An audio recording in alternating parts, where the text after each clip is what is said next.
Bonjour tout le monde.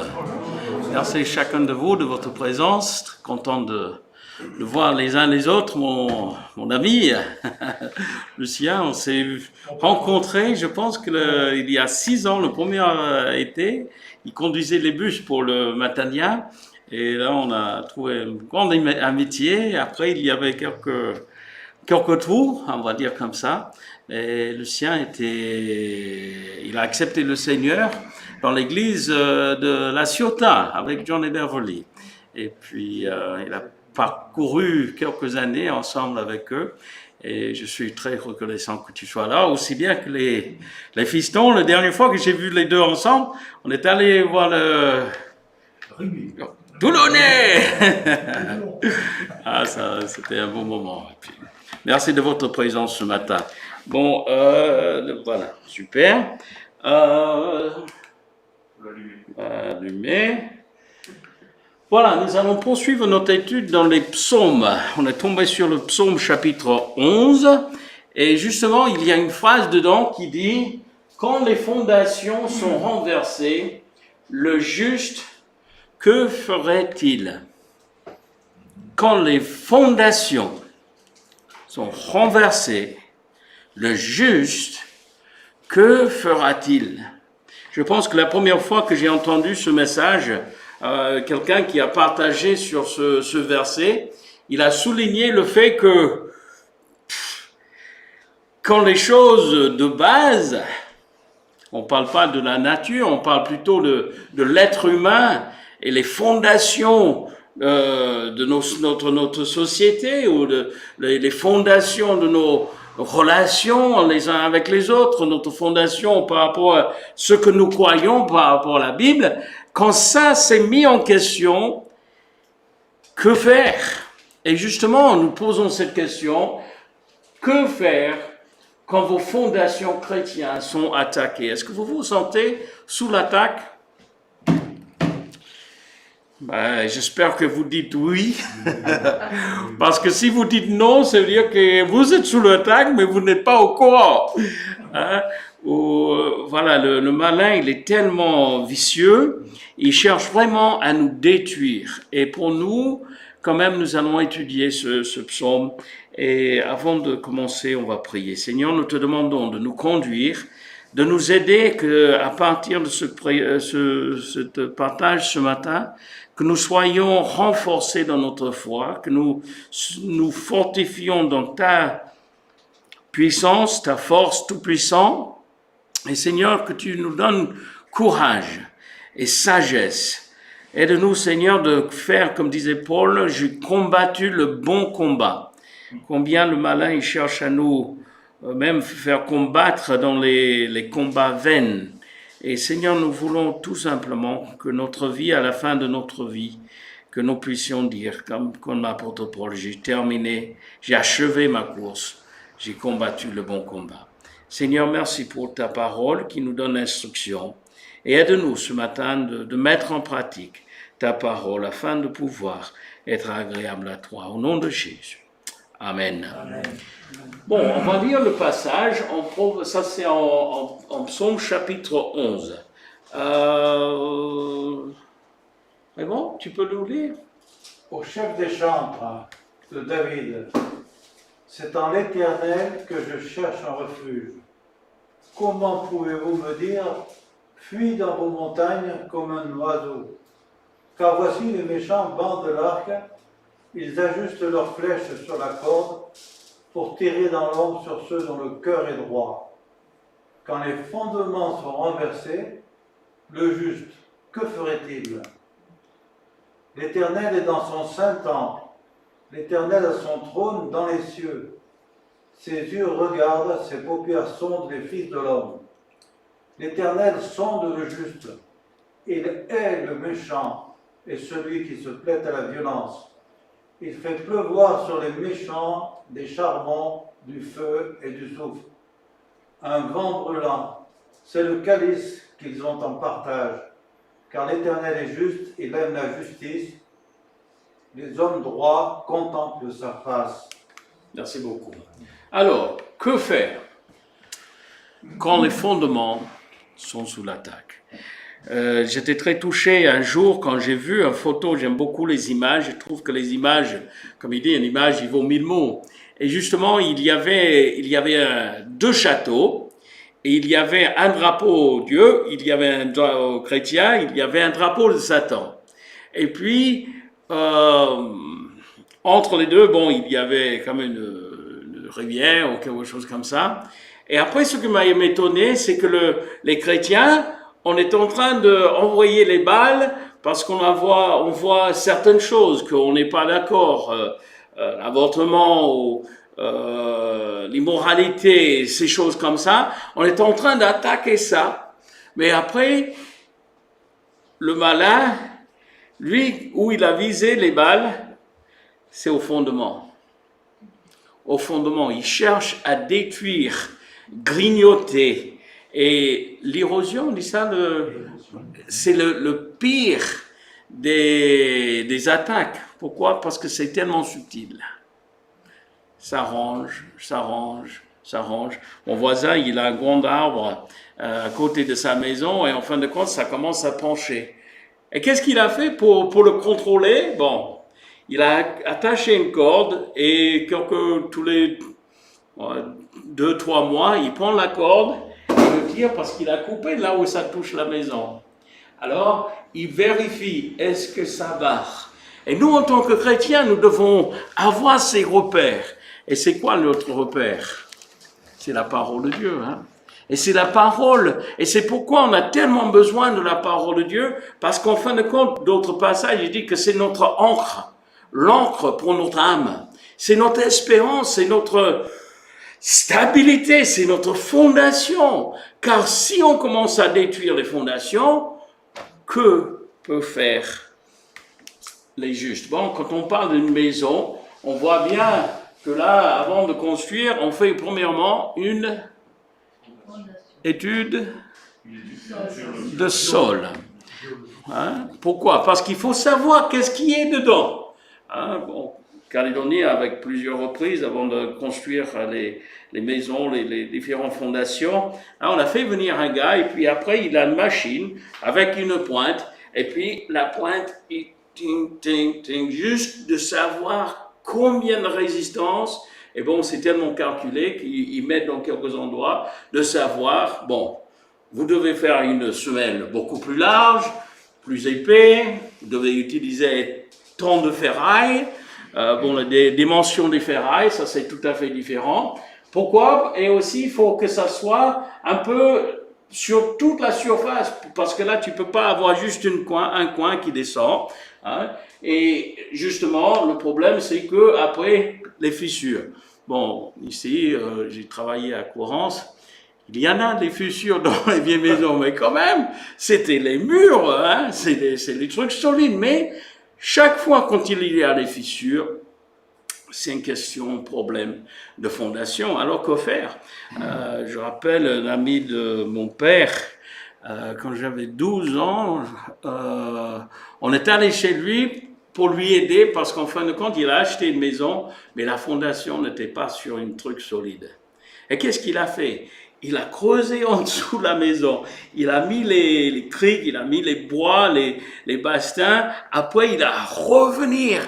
Bon, il a enlevé la matière qui n'était pas solide, après, mais je peux vous dire que s'ils ont pu faire la bonne foi au départ, ils n'auraient pas ce problème. C'est-à-dire que c'est jamais irrécupérable, c'est-à-dire qu'on peut toujours revenir, mais c'est mieux de veiller sur ces fondations et de veiller qu'ils sont solides. Alors, des fois, et on voit dans cette image, bon, en Calédonie, on avait beaucoup de sable, hein, et là, dès qu'ils vont construire un immeuble qui a plus de 2 étages, on entend blum, blum, blum. Vous vous rappelez ça, Annie?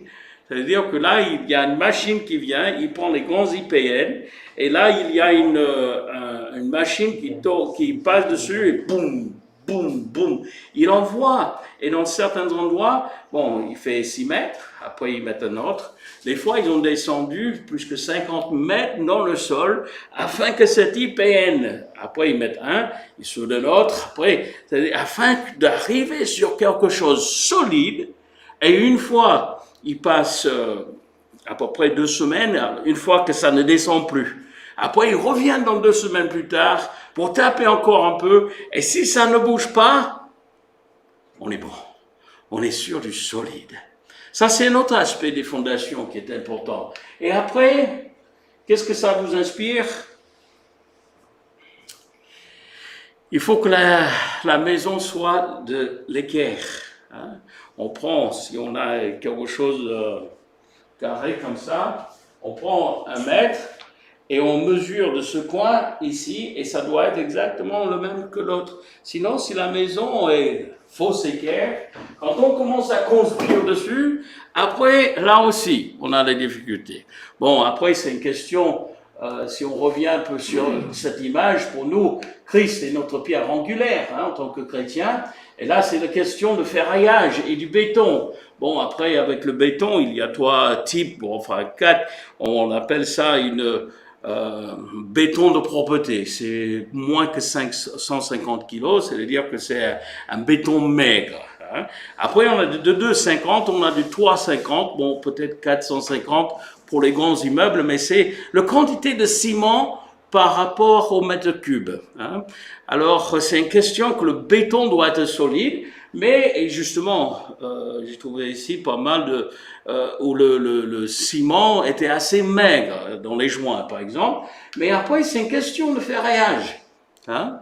Il faut le faire à béton, parce que l'avantage avec l'acier, c'est que l'acier, il est un peu souple, mais il va pas arracher. Hein, tu peux pas le casser.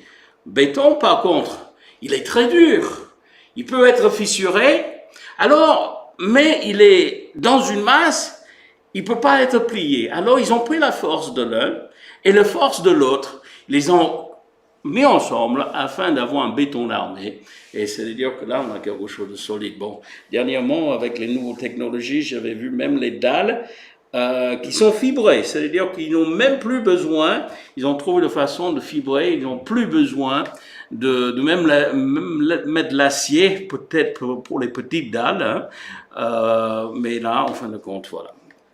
C'est les éléments de construction qui sont importants.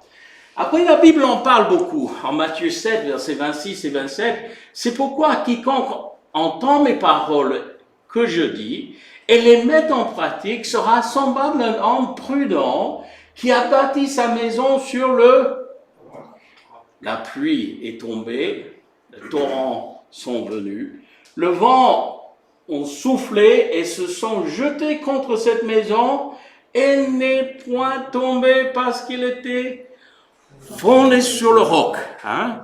Bon, on a cette belle image de cette maison. Bon, autour, il y a de l'eau, et justement, l'image de l'eau, c'est cette grignotage, cette érosion qui vient contre.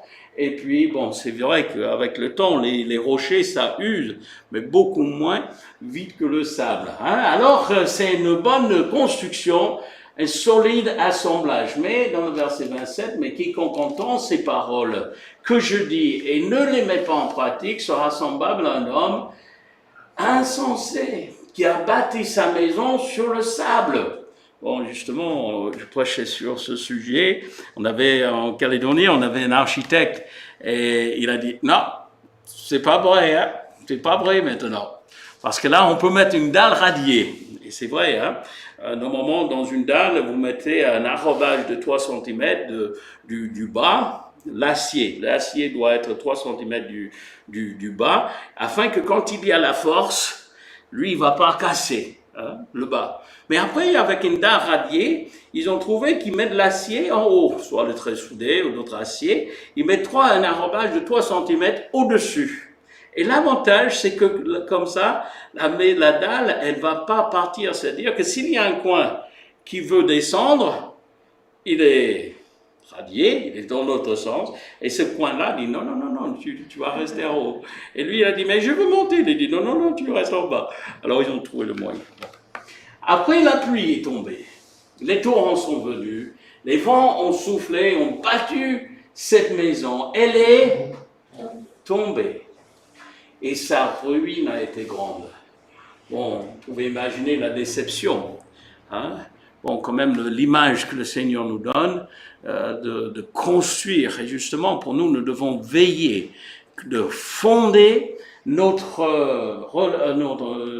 vie sur le rocher de Jésus, mettre en pratique les paroles du Seigneur. Après, en 1 Corinthiens 3, le verset 10 à 15, il parle de cette fondation, mais après on construit dessus, selon la grâce de Dieu qui m'a été accordée. J'ai posé le fondement comme un sage architecte. Un autre bâti dessus, c'est Paul qui parle, j'ai posé la fondation du Seigneur, et d'autres a construit dessus. Mais que chacun prenne garde à la manière dont il bâtit dessus, car personne ne peut poser un autre fondement que celui qui était posé, savoir Jésus-Christ. Okay? Ça, c'est la base, c'est la fondation. Or, si quelqu'un bâtit sur ce fondement avec de l'or, de l'argent, des pierres précieuses, ou du bois, du foin, du chaume, l'œuvre de chacun sera manifestée. Car le jour la fera connaître, parce qu'elle se révélera dans le feu. Et le feu éprouvera ce qui était l'œuvre de chacun. Si l'œuvre bâtie par quelqu'un, sur le fondement subsiste, il recevra une récompense. Ce qu'il est en train de parler, c'est que là, on est sauvé par la grâce de Dieu. Christ est notre fondation, et chaque jour, chaque œuvre que nous faisons pour le Seigneur sera récompensée. Ou chaque œuvre que nous faisons pour la chair, ça ne sera pas récompensé, ça va être mis au feu.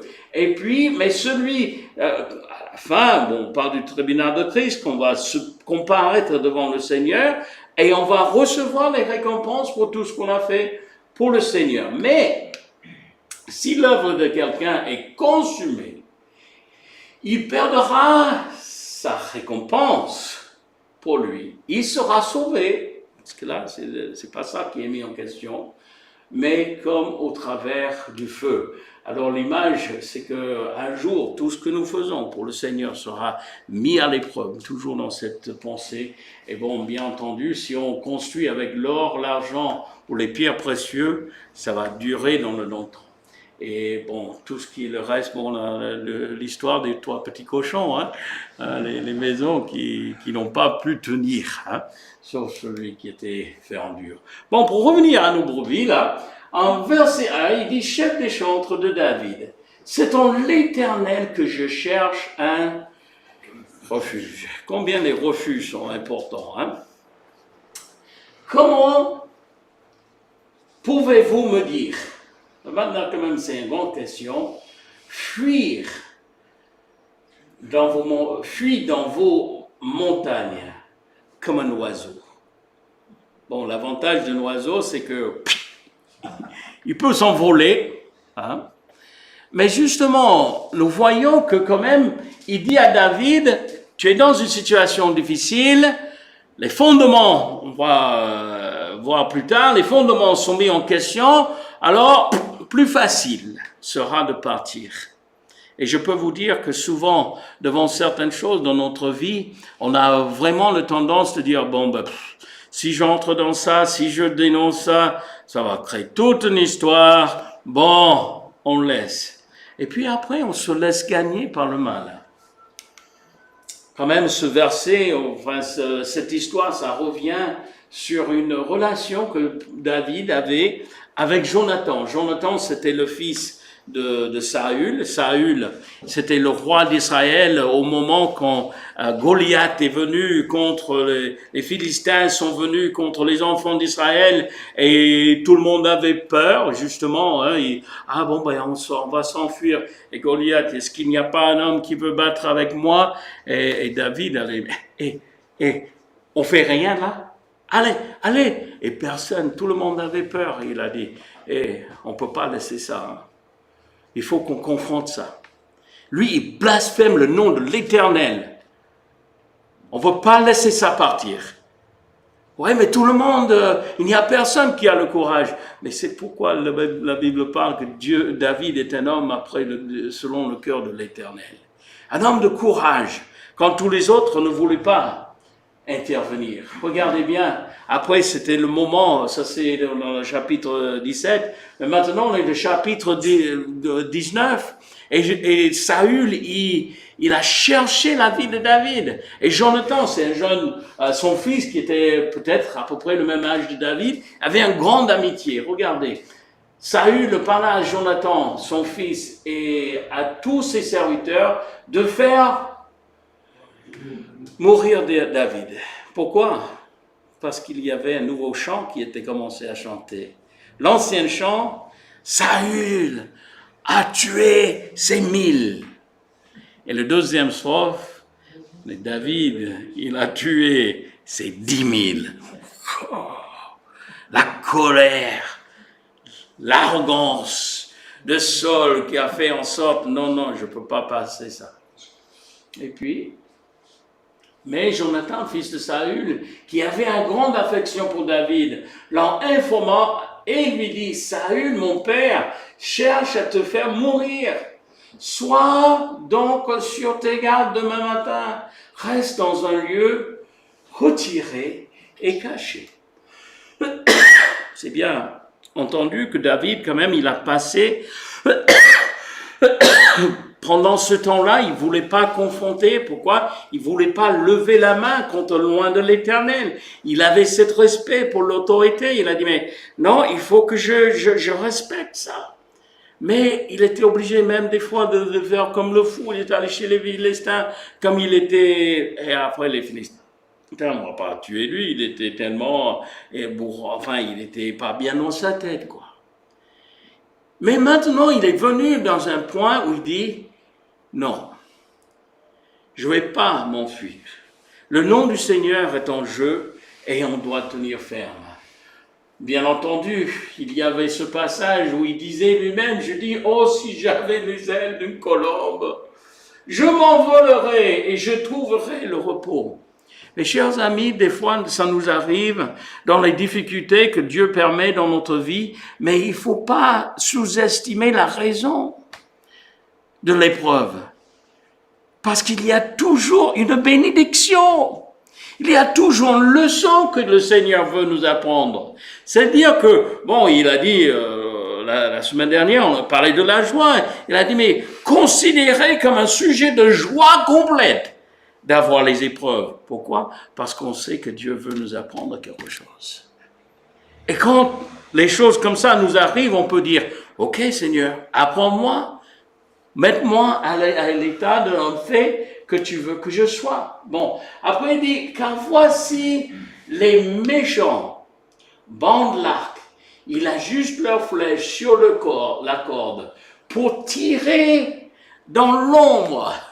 C'est pas difficile d'atteindre ton objectif dans l'ombre. C'est-à-dire qu'ils s'en fichent, ils visent qui?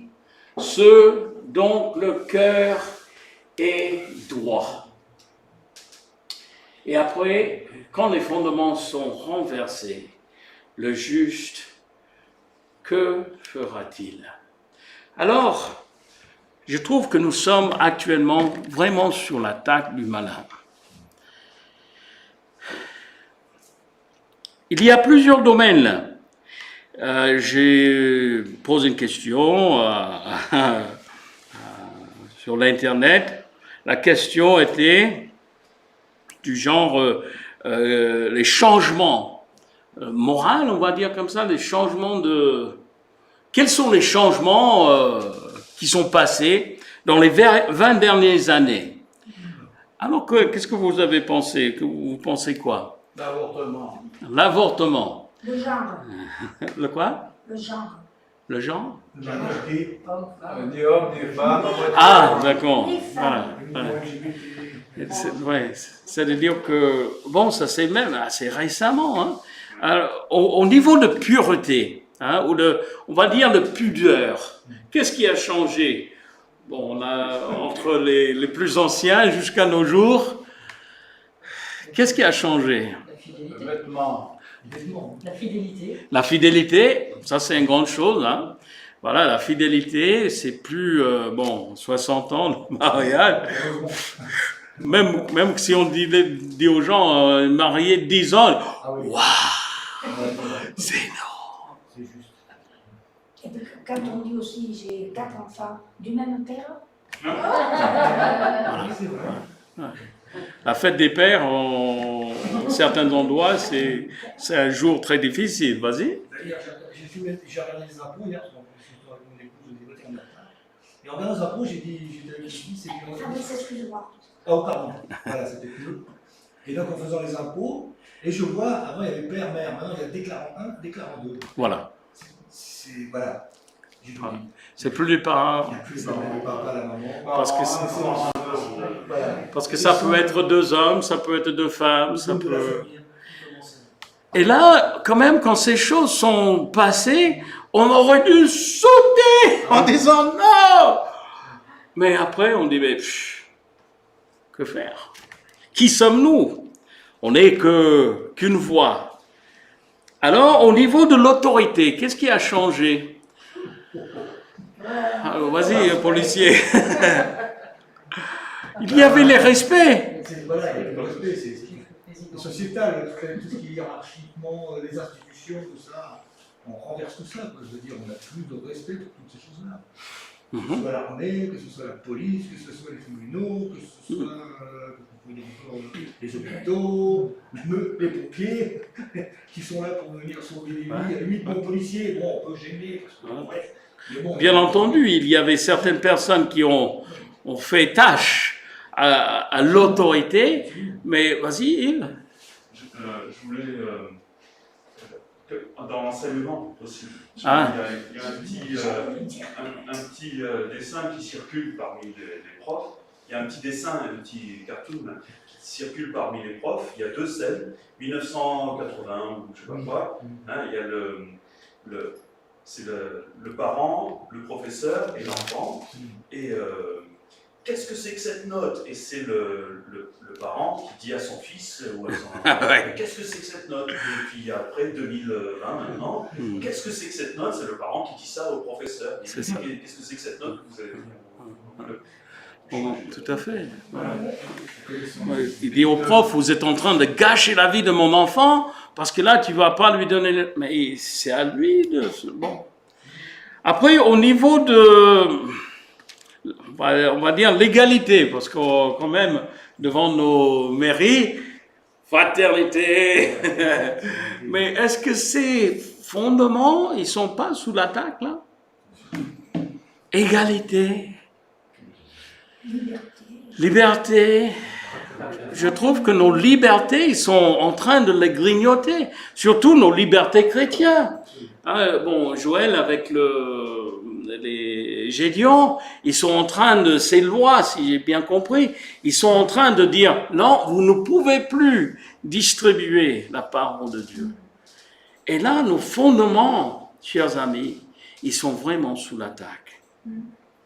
Et comment? Autrement, comment le malin? Bon, je pense qu'on peut passer la matinée en parlant de ça. Mais quelles sont les 3 façons que Satan utilise pour nous attaquer? On revient sur l'histoire d'Adam et Ève dans le jardin de Gethsémane. Dans le jardin d'Éden, excuse-moi. Et puis, Jésus, ça c'est un autre moyen qu'il a. Mais là, qu'est-ce qu'il a eu? Qu'est-ce qu'il est de Satan? Dieu a-t-il réellement dit? La séduction. La séduction. C'est quoi? La doute ou la séduction. Les doutes, la séduction. C'est les mensonges. Ils mettent un point d'interrogation où Dieu a mis un point. Est-ce que Dieu a dit que si tu manges de cet arbre? Après, il y a quoi? Tentation. Après, il y a manipulation. Ça, c'est les 3 façons. Et justement, dans un autre passage, j'ai pas mis le verset, mais le verset, il dit ceci, afin que Satan n'ait pas d'avantage sur nous, car nous ne sommes pas ignorants de ses desseins. Si nous voyons que le malin nous attaque de ce côté-là, qu'est-ce qu'il faut faire? Rester là? Non, on dit, ah, il m'attaque comme ça. Bon, la meilleure façon, tous les boxeurs, ils ont compris que la meilleure façon de ne pas être, qu'on ne te entre pas dedans, c'est de ne pas être là où le point s'arrête. De comprendre la façon que le malin vient. Regarde Jacques chapitre 1, le verset 14. Mais chacun est tenté quand il est attiré et amorcé. Par quoi? Par ses propres. Hein? C'est comme si on fait la pêche, tu sais, on lance l'appât, mais en fin de compte, l'appât est déjà lourd. Par ses propres convoitises. Alors, que faire quand vos fondements chrétiens sont attaqués? Je pense que la première chose qu'on peut tirer de ce passage, c'est de se rappeler qui est en nous. Regarde, 1 Jean chapitre 4, le verset 4. Vous, petits enfants, vous êtes de Dieu. qui? De Dieu. Et vous les avez vaincus parce que celui qui est en vous est plus grand que celui qui est dans le monde. Ne vous reculez pas. Bon, j'ai pas vu le passage, peut-être, bon. Mais il y avait un Néhémie. Néhémie, il a dit, comment un homme comme moi, comment je peux fuir? Et David aussi, quand il était devant Goliath, il a dit, toi, bon, quand même, toi, il faisait presque 10 mètres, hein? Pardon, pas 10 mètres, mais 3 mètres, excusez-moi. 10 pieds, quoi. C'est-à-dire qu'il était plus bon que notre ami, là. Il a bien, et il a dit, toi, tu viens contre moi avec une épée et une lance. Mais moi, je viens contre toi au nom du Seigneur.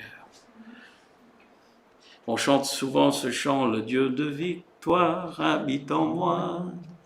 Je marche non par la vue, mais par la foi, car le Dieu de victoire, il habite en nous. Hein? Celui qui est en vous est plus grand que celui qui est dans le monde. Il faut se rappeler de ça. Quand il y a les choses qui vont mal, et on voit la puissance de ces choses, on doit dire, c'est fort, mais pas si fort que Dieu. C'est plus fort que moi, mais c'est pas plus fort que Dieu. Et même Néhémie, aussi bien que David et d'autres. Bon, Gédéon, c'est un homme qui était assez timide, hein. Mais quand même, il a agi. Il a fait ce que Dieu lui demandait de faire, même quand c'était pas populaire. Ah voilà, excuse-moi, je savais qu'il était quelque part. Néhémie, comme un homme comme moi, prendre la fuite. Et David dit aux Philistins, tu marches contre moi avec l'épée lance et le javelot, et moi je marche contre toi au nom de l'Éternel des armées, de Dieu des armées d'Israël, que tu as insulté. C'est-à-dire, monsieur, vous avez fait une grande erreur là. Vous avez insulté, pas nous. Nous ne sommes rien, mais vous avez insulté Dieu. Et là, vous allez voir. Se rappeler qui est en nous. Deuxième, se fortifier avec la parole de Dieu. La force vient de la parole. Quelqu'un dit ceci, connaître ton adversaire, te connaître toi-même, tu auras la victoire. Mais quand même, je pense que c'est important pour nous d'ajouter un troisième. Connaître le Seigneur. Car quand on connaît le Seigneur, et quand on marche avec le Seigneur, la victoire nous est assurée. L'Éternel est dans son temple. Ça, c'est le verset 4. L'Éternel est dans son temple. C'est-à-dire que Dieu n'est pas en haut. Oh, bon, mais qu'est-ce qu'on va faire là, hein? Tout ça, ça va vraiment mal. Hein? Il est assis. En Psaume chapitre 2, on a vu que pourquoi tumulte parmi les nations? Il lève le poing, Dieu! Celui qui siège dans le ciel, il rit. Bon. avec compassion. Il dit, venez à moi. Mais regardez, il siège. Hein? Il est dans son saint temple. Son trône, l'Éternel a son trône dans les cieux. Quand même, ses yeux regardent, ses paupières sondent le Fils de l'homme. Parce que des fois, et aussi dans les chapitres précédents, on s'est posé la question, Dieu, tu as vu ça? Dieu, tu es au courant? Non, t'inquiète pas. C'est pas uniquement qu'il voit, mais il sonde. Il fait son son, il va jusqu'au fond de savoir le fond des pensées. L'Éternel sonde les justes, il est le méchant et celui qui plaît à la violence. Il fait pleuvoir sur les méchants des charbons, du feu et du soufre, un vent brûlant. C'est le calice qu'ils ont en partage. Ça vous a fait penser à qui? Pardon? Sodome et Gomorrhe, non? La Bible dit qu'un jour, le péché est tellement abondant dans ces villes-là que ça montait jusqu'au ciel. Bon, figurativement. Mais Dieu, il a vu ça et Dieu a dit, ok, c'est fini. L'autre, famille, et là, Dieu a intervenu. Dieu est un Dieu juste, long à la colère, mais quand il intervient, malheur à l'homme. Malheur à l'homme.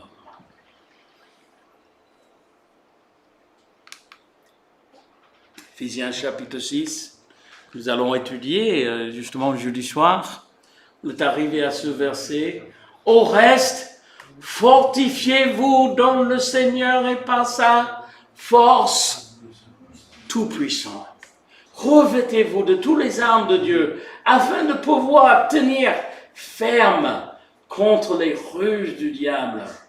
Car nous n'avons pas à lutter contre la chair et le sang, mais contre les dominations, contre les autorités, contre les princes de ce monde de ténèbres, contre les esprits méchants dans les lieux célestes. Bon, David, il avait quand même un avantage sur nous, il a vu son adversaire. Le nôtre, il est invisible à nous, mais pas invisible à Dieu. Bon, je pense qu'aussi c'est très important pour nous de ne pas tromper l'ennemi. Combien de fois, je pense que c'est très... Bon, j'ai grandi dans le milieu chrétien, hein, et j'avais vu même les frères, les pasteurs d'une église qui attaquent les autres églises. Je pense que John, tu as vu pas mal de ça. Il y avait même comment on dit ça, les petits, comme le réverbère, enfin, petits écrits qu'il envoie. Et là, tout dedans, il est en train d'abaisser un autre parce qu'ils n'ont pas de la même doctrine.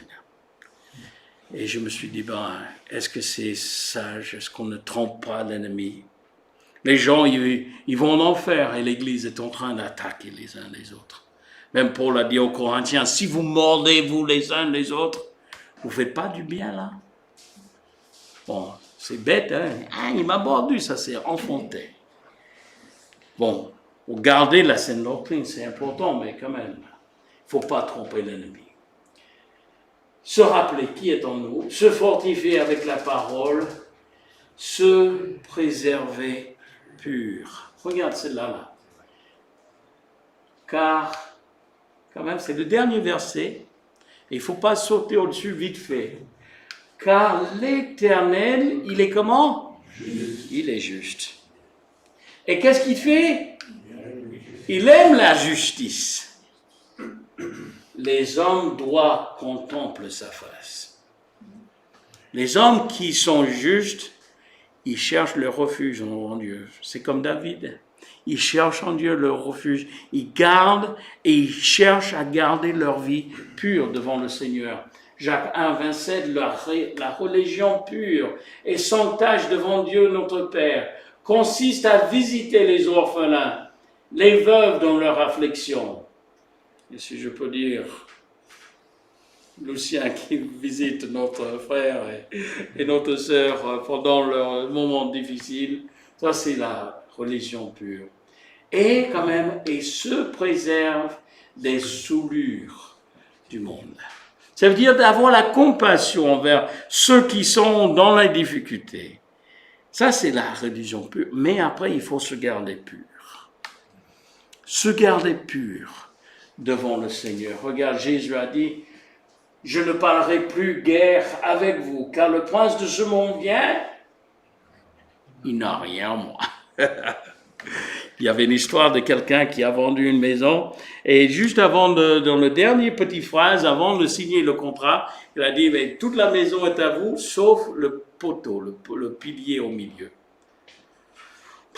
Bon, garde le pilier si tu veux. Mais 2 mois plus tard, le gars, il est venu avec un rat mort, il a accroché sur... Ça a pué tellement que les gens étaient obligés d'en fuir.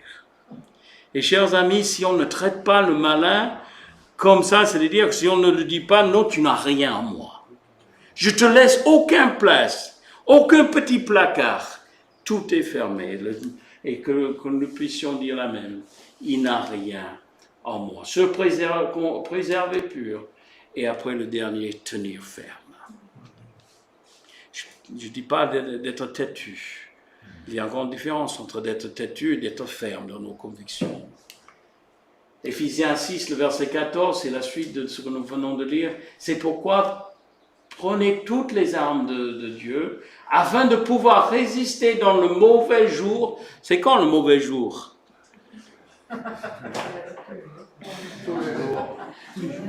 C'est les jours quand on est attaqué, on va dire comme ça. Ça peut être plusieurs fois par la même. Et tenir ferme après avoir tout surmonté, tenez donc ferme. Que le Seigneur nous aide de rester ferme. Le verset préféré de mon père, 1 Corinthiens 15, verset 58. Ainsi, mes frères bien, soyez fermes, inébranlables, travaillant de mieux en mieux à l'œuvre du Seigneur. Bon, c'est vrai ça se peut que certaines choses on ne peut plus faire. Par exemple, Gédéon, il ne peut plus faire comme ça, mais que le Seigneur va lui donner la sagesse afin qu'il puisse faire d'autres choses. On fait ce qu'on peut. On ne va pas baisser les bras, on ne va pas perdre courage, on va persister, on va percuter, sachant que votre travail ne sera pas vain dans le Seigneur. Voilà, juste quelques pensées. Bon, il y a peut-être d'autres choses, mais chers amis, il faut qu'on soit vraiment conscient qu'on est sous l'attaque. C'est comment on dit ça? C'est le malin, il ronge contre nos valeurs, il ronge contre nos fondements, il cherche à détruire, faire tomber nos vies personnelles. Prie pour les responsables de l'Église. Chaque membre, nous devons prier les uns pour les autres. C'est important l'Église, afin de pouvoir tenir ferme. Seigneur, nous te